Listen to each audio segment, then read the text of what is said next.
코로나19가 해결이 안 되고 치료제도 없고 백신도 없고 이제 이런 상황에서 우리 국민들은 본인이 원하든 원하지 않든 코로나가 있다고 하는 이런 환경에서 살아가고 있습니다. 사람이 모이는 실내에서는 당연히 마스크를 착용을 하고 또 많은 사람이 모이는 그런 장소에서는 QR코드를 기록을 한다든지 아니면 또 자신의 거주지, 인적사항을 밝히는 그런 기록을 해야만 합니다. 웬만한 큰 건물이나 또 물건을 구입하는 상점이나 이런 곳을 갈 때도 그렇게 해야 하고 우리 생활은 코로나19가 있기 전과는 완전히 달라져 버렸습니다. 이제 다들 지쳐가고 있는 그런 상황인데 이것이 앞으로 우리 각자가 평생 동안 계속 이러고 살아야 한다고 하면은 어떻게 생각을 하겠습니까? 어쩔 수 없다. 그렇게 하겠습니까? 그런데 이게 그래봤자 바이러스 아닙니까? 우리같이 대단한 인류가 그냥 체념하고 재수 없으면 감염되면 그리고 각자 형편에 따라서 목숨을 잃으면 잃는 것이고 이러고 살 수는 없지 않겠습니까?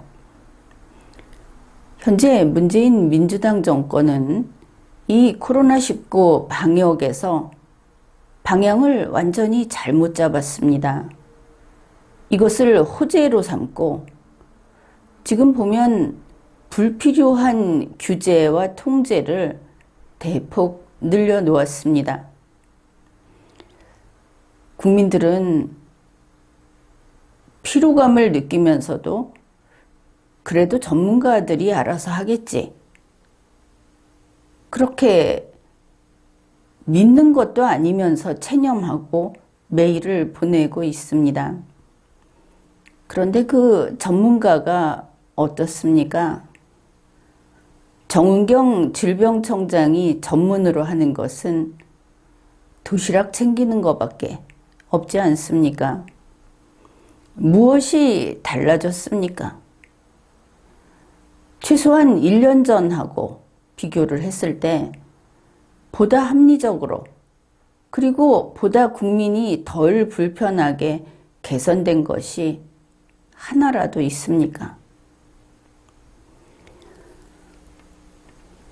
이제 코로나19라고 하는 것도 그냥 정부에 맡겨두고 저렇게 일 안 하는 또 이것이 영원히 같이 갔으면 좋겠다.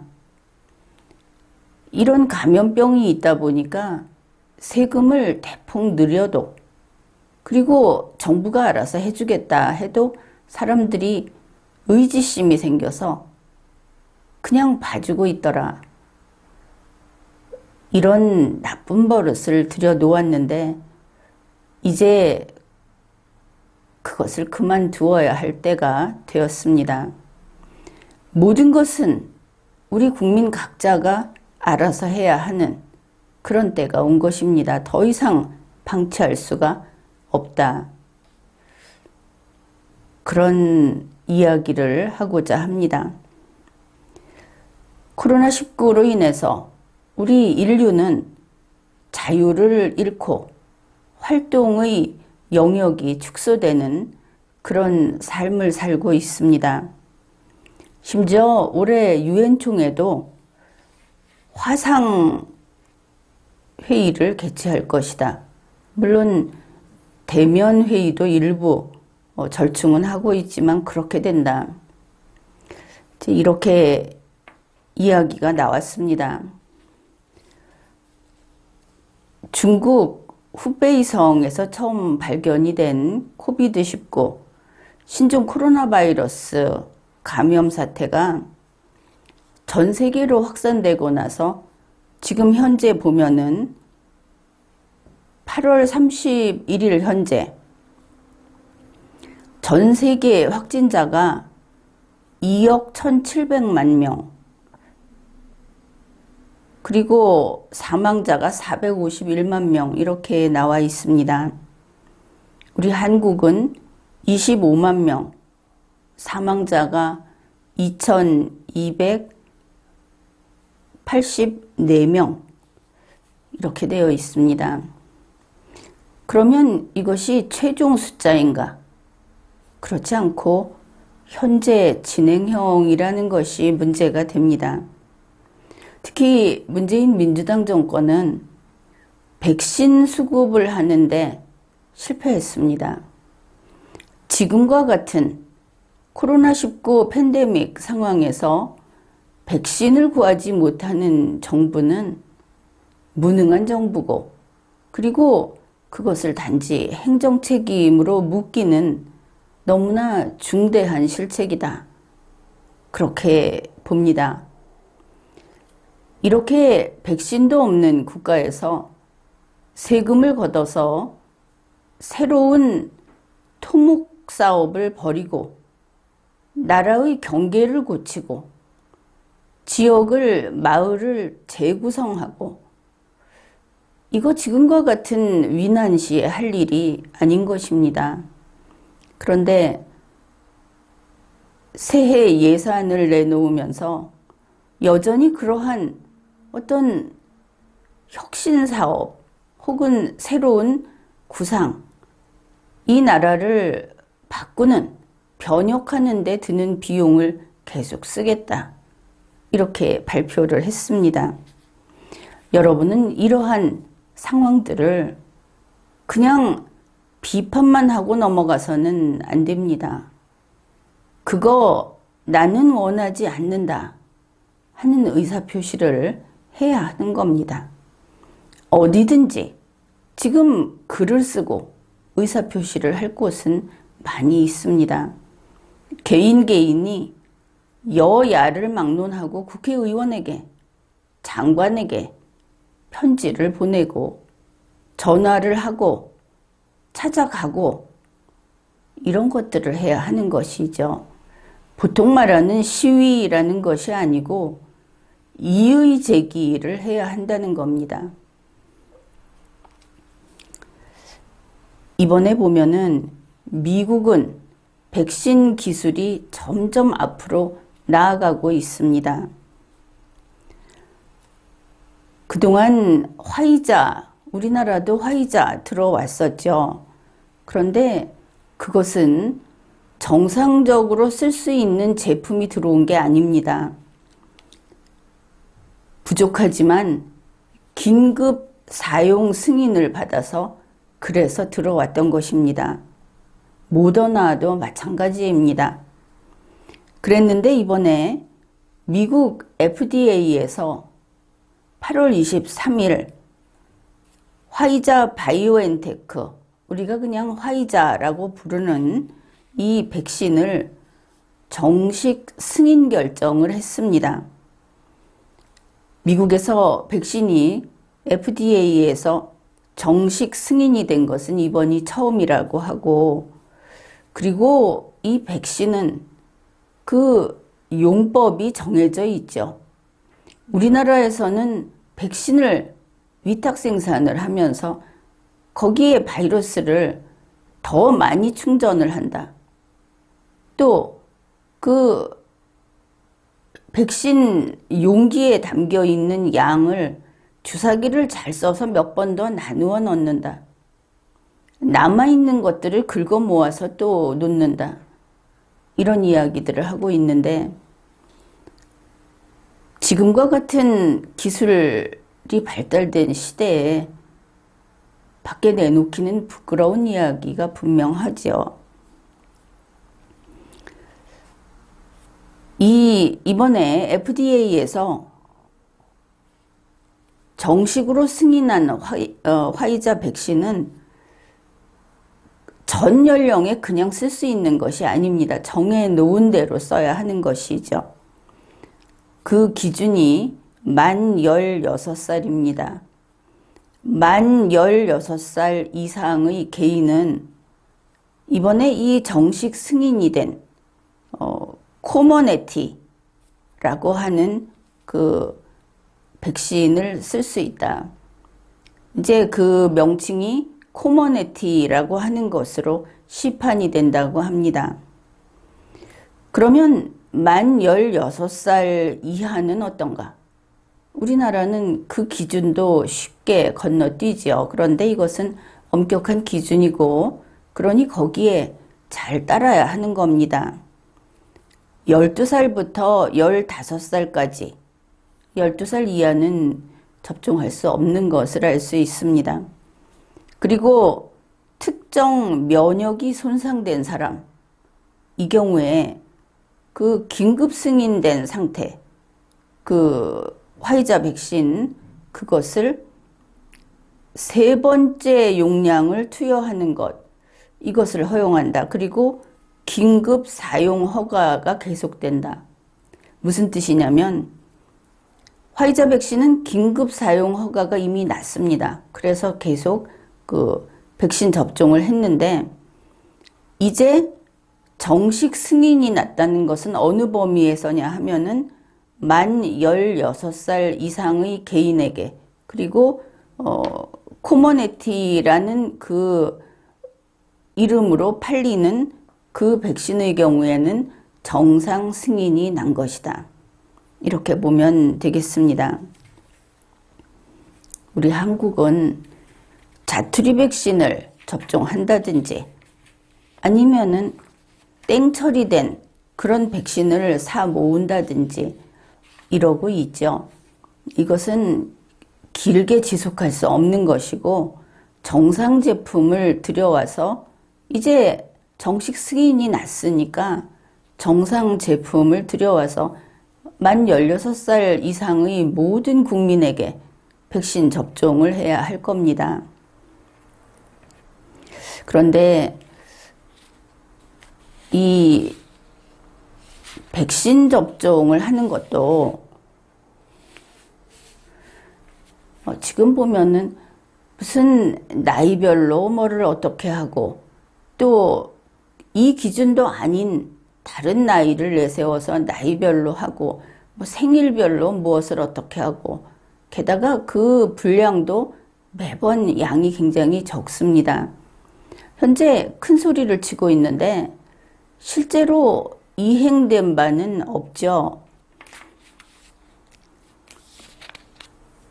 이 백신 문제가 이렇다고 했는데, 그러면은 그냥 백신 이제 정상 승인이 났으니까 우리도 그걸 사들여서 백신 접종을 하면 될 것이다.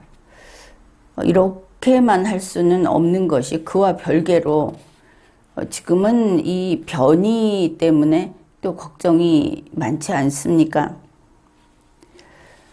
최근에 보면은 미국 존스 홉킨스 대학에서 내놓은 자료인데, 이 델타 변이, 이것이 확산이 돼서 미국에서도 14개 주에서 사망자가 50% 급증했고, 28개 주 거기에서 사망자가 최소한 10% 증가했다. 이런 보도가 나왔습니다.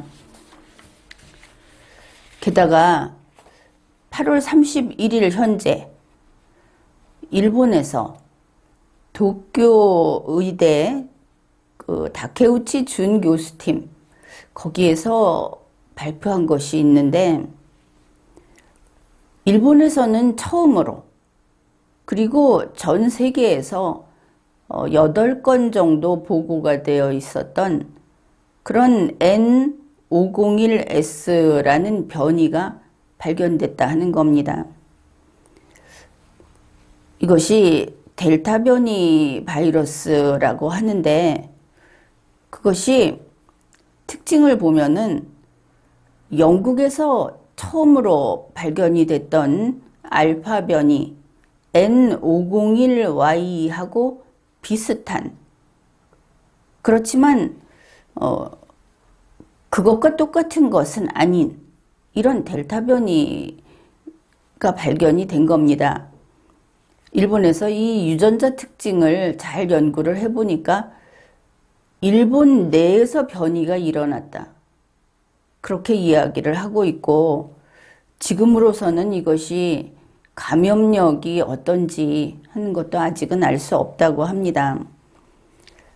그런데 이런 것을 보면 우리 한국에서는 알파 변이, 델타 변이 우리가 다 알고 있다. 이런 식의 그 전문가 설명을 많이 접하게 되죠. 그러면 그게 특정되어 있는 것처럼 잘못 이해하게 됩니다. 이 다케우치 준 교수가 설명하는 것을 들어보면 우리가 좀 달리 생각해 볼 여지가 있다. 이런 면이 있습니다. 그는 이렇게 말을 했습니다. 이것이 널리 감염이 되게 되면 일본에서 처음 발견이 된 N501S 변이라고 하는 즉 그것이 널리 퍼지게 되면 한 사람에서 다음 사람으로 이렇게 가면서 차례차례 또 새로운 변이가 나올 가능성이 있다. 그러니 어떻게 해서든 감염을 억제할 필요가 있다. 지금 한국에서는 이제 코로나와 함께 살아가자. 이런 분위기를 띄우고 있지 않습니까? 방역 기관에서도 그렇고 문재인 민주당 정권도 그렇고 이들이 신경 쓰는 것은 정말 코로나 바이러스의 위험성이라든지 그것이 생태계에까지 그리고 국민의 생명에 어떻게 영향을 미치는지 이런 거에 대한 진지한 고민이라든지 우려보다는 다음 해에 있을 대선에 이것이 대선 분위기를 혹시 국민이 부정적으로 보는 분위기를 만들까봐 어떻게 해서든 올 겨울에는 코로나가 마치 없는 것처럼 그렇게 코로나와 함께 살자 이런 분위기를 띄우고 있는데 일본이나 미국이나 다른 나라는 방향이 전혀 다르다. 그것을 생각해 보아야 하겠습니다. 그러면서 이 다케우치 교수가 하는 이야기가 바이러스 감시 체제를 더 한층 확충을 해야 하겠다. 바로 이 부분 때문에 소개를 하는 겁니다. 우리 한국에서는 어떻습니까? 바이러스 감시 체제 하면은 그렇지 QR코드를 찍는 거야. 당연히 이렇게 생각을 할 겁니다. 물론 바이러스 감시라고 할 수는 있겠습니다. 바이러스가 들어있는 인간의 몸을 감시하는 것이 QR코드니까. 그런데 이 전문가가 하는 이야기는 그게 아닙니다. 유전자 해석을 통한 바이러스 감시를 하겠다. 이런 것입니다. 국민에게 그 추적장치를 붙여서 국민이 어디로 가는지를 감시해서 단숨에 어느 곳에 확진자가 나오면 단숨에 그 주위를 다 제압하겠다. 이런 특공대식의 무식한, 특공대가 무식하다는 것이 아니고 코로나 바이러스 방역에 있어서 이것은 대단히 무식한 방법입니다. 그 생각이 한술 더 뜨게 되면 바이러스가 들어있는 인간을 태워 없애겠다까지 가겠죠. 무엇이 잘못됐는지 이해하겠습니까? 인간을 감시하는 것이 아니고 사람이 QR코드를 찍게 하는 것이 아니고 연구실에 앉아 있는 연구하는 사람들이 들어와 있는 검체를 그 유전자 해석을 통해서 이게 어떻게 가고 있는지 그러한 퍼즐을 어떻게 바뀌어 가는지 경로를 이런 것을 추적하고 감시해야 하는 겁니다. 그러면은 감염을 억제한다 하는 면에서 사람들이 모이지 못하게 하고 거기에 국민들이 협조하고 하는 것은 스스로 할 수 있죠. 그런데 사람을 추적하게 하고 QR코드를 찍게 하고 들어가서 밥은 먹자. 이것은 감염을 끊는 그런 방식은 못 되는 겁니다. 부차적인 것을 우리 국민이 너무 너그럽게 허용을 하고 있는 것이죠. 그래서 이 코로나19 방역을 이제는 근본적으로 다시 검토를 해야 하겠다. 국민을 옥죄고 국민을 뒤에 꼬리표를 달아서 추적하는 그게 아니고 진짜 연구하는 사람들이 바이러스를 추적해라. 그리고 국민의 QR코드 찍지 마라. 이 부분을 우리 국민들이 강력하게 요구하고 실천이 되도록 해야 하겠습니다. 그냥 QR코드 찍어라 하면은 무조건 찍고 전화번호 적어라 하면 무조건 적고 그런데 사람이 일상생활을 하면서 하루에 몇 번을 씁니까? 도대체 몇 번이나 얼굴 사진을 찍히는 겁니까? 체온을 측정당하고 이것이 타당한가? 이제 진지하게 다시 모두가 고민해 보아야 하겠다. 전면 재조정할 때가 왔다. 이렇게 봅니다. 벌써 2년째 늘 마스크를 쓰고 생활을 하고 늘 그 독한 손소독제로 소독을 하고 어떤 데 가면 소독제를 마구 분무도 하죠. 이런 생활을 하면서 우리 국민들은 신체 기능이 많이 퇴화했습니다. 특히 두뇌 기능이 그렇게 됐다. 두뇌는 산소에 민감합니다. 돌이켜보면 우리 국민들의 두뇌 기능이 많이 떨어졌을 것이다. 짐작컨대 이제 가까운 시일에 흔히 말하는 그 치매 발병률이 늘어나지 않겠느냐. 연령 상관없이. 이것은 다른 나라 연구 결과도 일부 나와 있는 그런 내용입니다. 그래서 우리가 각자의 신체 기능, 특히 두뇌 기능을 정상으로 유지하기 위한 노력을 각자가 스스로 해야 한다. 그런 것입니다. 그리고 코로나19에 대해서 근원적으로 연구조사를 해야 하겠다. 그냥 체념하고 이대로 위드 코로나 이것은 당치 않는 이야기다. 이제 그런 것을 먼저 밝혀 두었습니다. 그리고 코로나하고 관련해서 지금 보니까 문재인 민주당 정권에서는 여전히 보이는 것이 틈만 나면 반미, 친중 기조다. 이것을 알 수 있죠. 이번에 미국에서 코로나 기원조사 맨 처음 시작된 데가 어디냐, 왜 그렇게 됐느냐 하는 것을 조사해서 그 조사 보고서가 나왔습니다. 그런데 중국이 협조를 하지 않아서 결과가 신통치 않았죠. 이것을 가지고 우리 그 방송, 라디오 방송이라든지 하는 데서 국민 세내용 방송을 하는 것을 들은 적이 있습니다. 이번에 이 코로나 기원조사라고 하는 것은 바이든 대통령이 2차에 걸쳐서 코로나가 처음 시작된 어디서 어떻게 시작됐는지를 밝혀라 하고 지시를 내렸는데 이번이 두 번째입니다.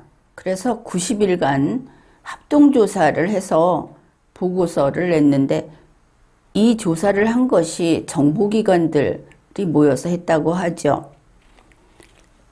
결과는 그렇습니다. 초기 코로나 발병 사례와 관련된 자료가 부족하다. 중국이 협조를 하지 않고 거꾸로 미국에서 시작됐다. 이렇게 아주 정반대로 뒤집어서 치면서 협조를 하지 않았기 때문에 제대로 조사할 수 없었다. 이렇게 미국의 소리 방송에서는 이렇게 내놨습니다. 그런데 우리 한국의 입장은 어떤가 하면은 8월 30일 조선일보에 보면 이렇게 돼 있습니다. 바이든이 지시한 코로나 중국 기원에 대한 조사가 미국 18개 기관이 석 달이나 파고들었지만 사실상 실패로 끝났다. 미국이 실패했다. 이렇게 간단하게 결론을 내렸습니다. 그러면서 마치 고소하다는 듯한 그런 뉘앙스가 쫙 깔려있는 그런 기사가 올라왔습니다.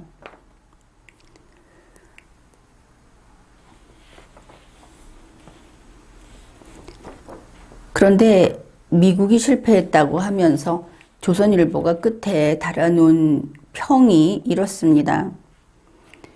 미국이 이번에 코로나 바이러스가 중국 우한에서 기원됐다 하는 것을 규명하는 데 실패한 것은 아프가니스탄 철군 정책 실패로 그렇지 않아도 궁지에 몰린 바이든에게 또 다른 정치적 악재가 될 가능성이 있다. 여기에서 보면은 미국이 실패했다. 그거 봐라. 또 실패했다. 이런 느낌이고 라디오 방송에 나와서 진행자와 이렇게 이야기하는 것을 들었을 때는 아니 왜 그것을 정보기관이 하느냐. 그래서 믿을 수 없다. 그리고 결국 못 찾아냈다. 이런 식의 이야기를 했습니다. 그것은 중국을 비호하는 인상이 더 짙은 그런 내용이었습니다. 중국이 협조를 안 하니까 정보기관이 나선 것 아니겠습니까? 바이든 대통령은 이 보고서가 나온 그날 이렇게 이야기를 했습니다. 세계는 답을 알 권리가 있다.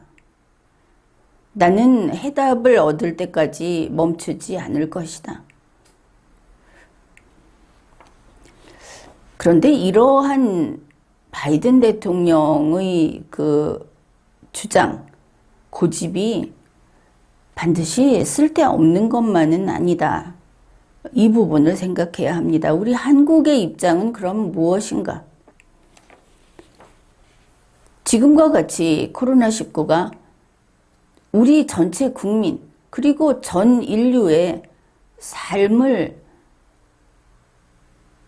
거의 그전과는 180도 바꿔버리지 않았습니까? 인류가 당연하게 누리던 자유를 이제는 누릴 수 없게 돼버린 그런 상황입니다. 따라서 코로나19라고 하는 것을 매일 검사했다. 매일 몇 명이 확진됐다. 그냥 그거를 들으면서 가끔 여기저기서 사망자가 나왔다. 그리고 백신을 언제 맞을 수 있을까 하고 차례를 기다리고 그러면서도 백신 접종받은 사람이 또 어디서 사망했다더라. 마치 도살장에서 줄을 서서 기다리는 그 동물들처럼 이렇게 계속 살 수는 없는 것이죠. 따라서 미국이 우한 기원설이라고 하는 것을 파고들 때 우리는 먼 산 불구경 하듯이 해서는 안 됩니다. 이런 경우에 중국이 거기에 반발을 하더라도 아니 이것은 중국이 손해다 할 문제가 아니고 문 열어 젖히고 조사에 협력해라. 전 세계가 그렇게 요구를 해야 되고 특히 우리 대한민국이 그렇게 요구를 해야 하는 겁니다. 그런데 중국을 앞에서 중국의 방패막이 노릇을 하고 있지 않습니까? 미국을 비판하면서. 둘 다 모르는데 다 열어보자. 무엇을 비판을 하는가? 그리고 중국이 미국을 탓하는 것은 우리가 경험했던 사실에 반하기 때문에 그것은 중국부터 열어보고 나중에 논하자. 이렇게 이야기할 수 있는 겁니다. 우리가 당사자 아닙니까? 우한에서 발생했을 때 그리고 바로 들어온 게 우리나라 아닙니까? 그런데 우리가 뻔히 보고 경험했는데 중국이 갑자기 미국에서 시작됐다고 하면은 우리가 봤던 우한 열어보자 소리를 왜 못하는 겁니까? 당연히 중국부터 조사를 해야지. 중국 눈치를 보면서 미국이 알아냈는지 한번 보자 이러고 있다가 미국이 밝혀내지 못했네 이러면서 미국에 대해서 야유를 하는 이런 태도로는 지금같이 긴급한 상황에서 우리도 살아남기 어려워진다 하는 것을 깨달아야 하는 겁니다. 우리 국민은 우리나라가 지켜야 하는 것이고 여러분은 여러분 자신이 지켜야 하는 겁니다. 지금까지 우리는 코로나19 팬데믹이라는 것에 깜짝 놀라고 또 그보다 좀 전에 대통령이 탄핵을 당했다 하는 데서 깜짝 놀라고 그 다음에 보궐 대통령 문재인 씨가 들어와서 갑자기 혁명정부를 하겠다고 하면서 적폐청산을 해대는데 또 깜짝 놀라고 그래서 국민들이 사실 혼비백산한 상황이었습니다. 이제 2판 4판 아닙니까? 그런 상황에서 코로나19까지 들어와서 이러고 있는데 이제 정말 죽거나 살거나다 하면서 싸워야 하겠습니다. 우리는 지금까지 그것은 아니다. 우리는 그게 싫다. 이 소리를 5년 동안 참고 살아왔습니다. 무조건 지시를 하면 지시에 따르고 그리고 무슨 일만 있으면 그 전에 있던 우파 정권 때문에 그런 거다. 4대강 때문에 그런 거다. 그 전에 남들이 어떻게 해서 그런 거다. 그렇게 했지만 이제 문재인 민주당 정권에게도 충분히 시간을 줬습니다. 그들이 할 대로 한 것도 우리가 그냥 지켜보고 있었습니다. 이제 시기가 다 지났습니다. 무조건 지시에 따르지 말고 그리고 방역에 대해서도 이건 아니다. 이건 불편하고 이것은 방역과 관계없는 자유 침해다. 이런 이야기를 해야 합니다. 하다못해 어디를 가든 그 손소독제 자동으로 분무하는 거 치우라고 이야기를 하십시오. 항상 마스크 써라. 그게 해당하지 않을 때는 알아서 마스크를 안 쓰고 자기 관리를 하는 것도 필요합니다. 이 소소한 이야기를 해서 그렇지만 방역도 그렇고 그리고 문재인 민주당 정권의 행정 집행도 그렇고 이제 우리가 한 가지 약속을 합시다. 나와 관계 없으면 예스라고 하지 말고, 나와 관계 없으면 절대 예스라고 말하지 않기. 나와 관계가 있으면 내가 싫으면 남들이 어떻게 하는지 둘러보지 말고, 내가 싫으면 세상 없어도 싫다고 말하기. 그것을 이 자리에서 우리 약속합시다. 지금까지 리걸마인드 연구소였습니다.